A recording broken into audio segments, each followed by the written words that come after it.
আছেন সহকর্মী হাসিব বিল্লাহ। হাসিব, গণপরিবহনের ভাড়া নিয়ে কখন ব্রিফিং করবেন সড়কমন্ত্রী, আর ব্রিফিং এর আগে কোনো বৈঠক অনুষ্ঠিত হবে কিনা জানাবেন।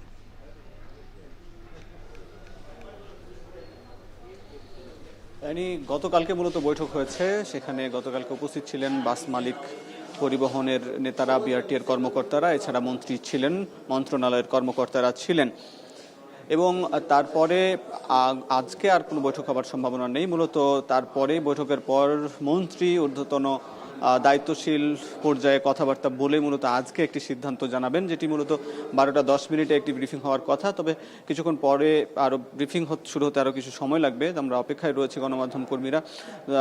মন্ত্রী ব্রিফিং করবেন এবং সেখানে কিন্তু বাস ভাড়া কতটুকু বাড়ছে কিনা সেটি নিয়ে তিনি ব্রিফ করবেন। তবে যতটুকু জানতে পেরেছি, গতকালকে বৈঠকে বাস মালিকরা মূলত 22 পয়সা বাস কিলোমিটার প্রতি বাস ভাড়া বাড়ানোর একটি দাবি জানিয়েছিলেন, যেখানে মূলত বর্তমানে 2 টাকা 42 পয়সা কিলোমিটার প্রতি বাস ভাড়া, সেখানে কিন্তু 22 পয়সা বাড়িয়ে 2 টাকা 64 পয়সা এই বাস ভাড়া বাড়ানোর তারা আবেদন জানিয়েছেন। এছাড়া এটি মূলত ঢাকা এবং চট্টগ্রাম মহানগরীর ক্ষেত্রে, এছাড়া দূরপাল্লার বাসের ক্ষেত্রেও কিন্তু 2 টাকা যে 15 পয়সা থেকে 14 পয়সা থেকে 2 টাকা 34 পয়সা করানোর প্রস্তাব করেছেন। এটি মূলত তারা বলছেন যে আসলে এইটি যদি বাড়ানো হয় তাহলে তাদের মূল্য সমন্বয় হবে। যদিও এখানে কিন্তু এই যে যা মূল্য বৃদ্ধি হয়েছে সেটি বিশ্লেষণ করলে দেখা যায় যে 15 পয়সা বাস ভাড়া বাড়ে, কিন্তু তারা বলছেন যে লুব্রিক্যান্ট সহ ইঞ্জিন জাতীয় বেশ কিছু খুচরা পর্যায়েও তাদের দাম বেড়েছে বিভিন্ন বিষয়ের, সেজন্য তাদের বাড়াতে হচ্ছে। যদিও ভোক্তা পর্যায়ে